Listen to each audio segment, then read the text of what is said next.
tahu tampil bakat apa lagi. Saya kejadiannya sama kayak si Ari tadi, dia bingung sama bakatnya, saya juga bingung. Jadi saya bingung beberapa hari ini saya akan tampil apa di final public speaking. Jadi saya bertanya, aku salah apa? Akhirnya saya cari saran para teman-teman karena Wadi coba aja stand up karena Wadi kata lucu.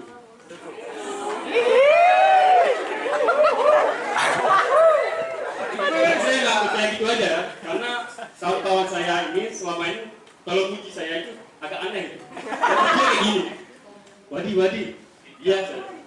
Wadi kalau dilihat dari bawah ganteng juga ya. Enggak, sebenarnya saya juga pernah nyanyi sebenarnya. Saya ini dulu di SMP, saya masuk tim paduan suara untuk Duda Sakutur. Paduan suara di SMP. Saya ikut latihan, 3 kali latihan, lalu dikeluarkan. Saya dikeluarkan karena kita tidak pernah hadir latihan, karena tidak nampak di barisan, karena tubuh saya yang kecil.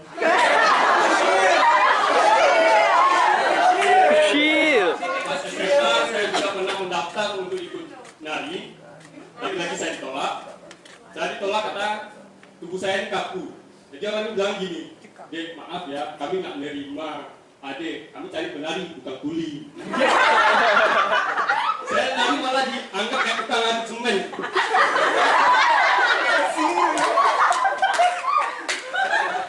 Pas SMA juga pertama kali saya masuk tim futsal, itu perdana bagi saya ikut turnamen futsal juga. Namun di sini berbeda dengan kasus-kasus sebelumnya, saya cukup bersinar. Saya berhasil mencetak gol bagi tim saya. Saya mencetak gol ke gawang saya sendiri. Akhirnya saya cuma dikasih suruh bayar uang futsal dan saya dikeluarkan dari tim. Jadi saya merasa gini ya, bakat saya ini terlalu terpendam gitu. Saya terpendam, saya tidak tahu bakat saya apa. Nah, jadi saya merasa kalau hari ini kalau saya stand up di keluar, saya sudah biasa. Karena sudah 3 kali ya tadi yang keren-keren itu saya dikeluarkan semua. Baik, saya akan menceritakan tentang pengalaman masa kecil saya. Saya dulu kecil sekolah di BIM Kota Janto, sempat satu sekolah sama Mutia.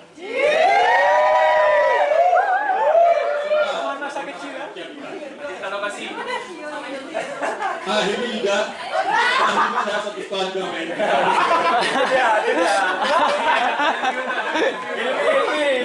Dulu, pas saya masih sekolah, kelas 1, kelas 2 itu masih pakai celana pendek seingat saya. Akhirnya di bawah itu, baru sekitar kelas 3 baru dilakukannya syariat Islam kalau salah saya. Itu baru disuruh pakai rok panjang dan celana panjang. Saya bersyukur banget karena dilakukannya syariat Islam ini. Karena saya dulu itu orangnya nakal.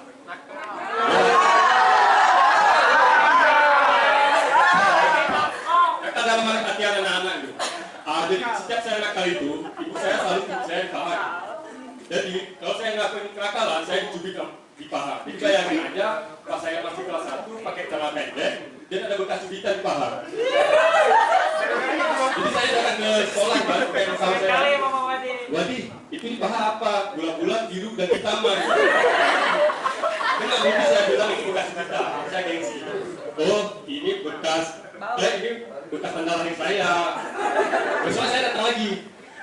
Saya ke kawan, Wadi, tanda lahirnya pernah 2.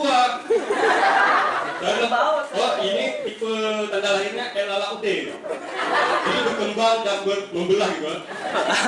Pasal ketiga,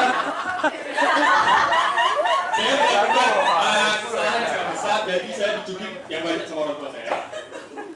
Jadi pas ketiga saya datang, tanya sama kawan saya, Wadi, tanda lahirnya kok banyak? Oh, ini bukan tanda lahir, saya lagi pakai lagi motif kantor.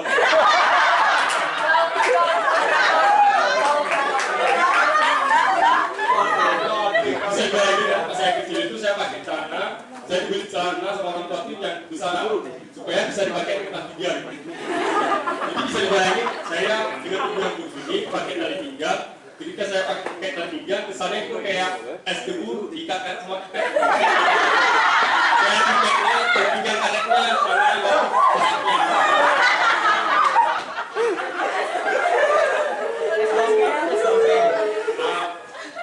Saya itu sebenarnya orangnya pemalu. Dulunya Kalau grogi fokus kita bisa kacau. Jadi pernah saya itu di pas kelas 2 MIT, kami belajar bahasa Inggris, di sana jatuh ada bahasa Inggris loh. Jadi itu harus berhitung 1 sampai 30. Jadi saya yang pemalu itu disuruh maju ke depan, harus tampil sendiri, saya grogi. Jadi itu 1, 2, dia kata 3. Pas hitungan ke 18, hitungan saya udah mulai kacau. 18, 19, udah mulai kacau lagi, saya dapat 20 berapa ya? 18, 19, akhirnya saya karena sudah grogi saya tembus susah hayat tuh bang. 18, 19, 10, 10.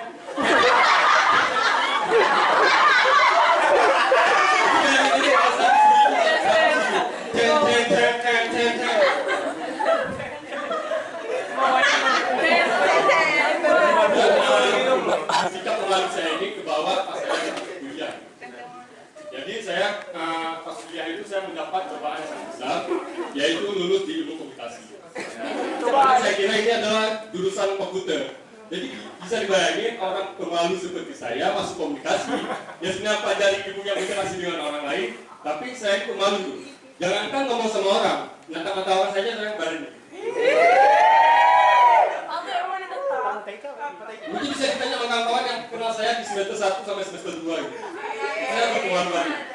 Jadi saya kok mata-mata orang tuh susah, apalagi mata cewek. Kalau saya pakai cantik, bening, kayak air keluar gitu kan.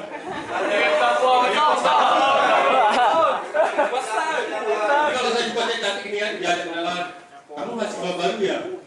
Saya buang mana? Iya. Karena saya nggak sanggup lihat mata dia. Karena saking nggak sanggupnya saya lihat mata kaki dia. Oh, kakinya hitam.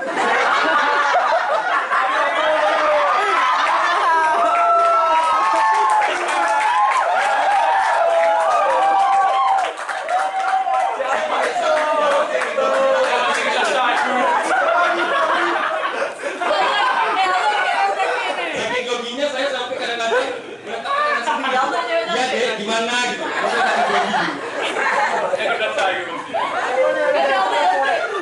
namun kasus-kasus itu saya lewati, saya belajar untuk bisa berinteraksi dengan orang, saya belajar untuk berani mata orang, dan akhirnya saya sampai di semester 8 sekarang.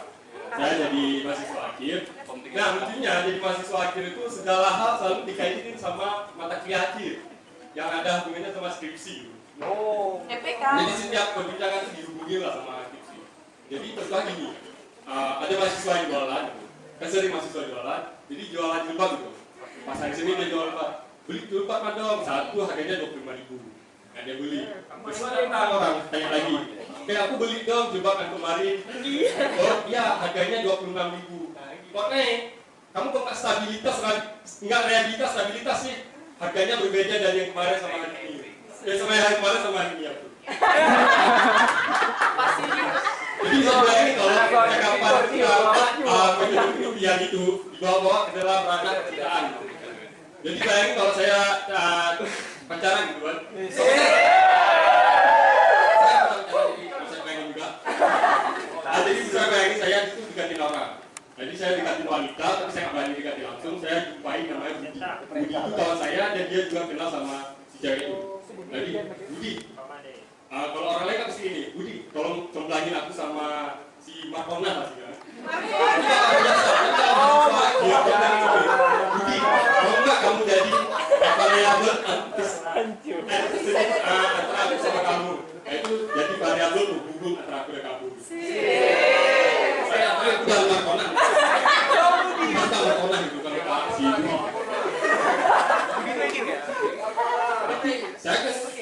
Tapi si Markona itu bukannya lagi di kamar itu.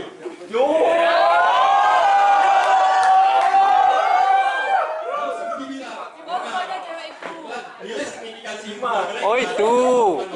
Jadi Hano diterima. Nah itu lah. Jadi tidak ada hubungan yang signifikan antara Aidil dan Markona.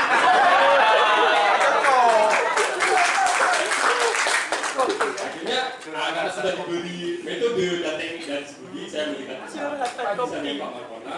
Terus Markona jawab ini,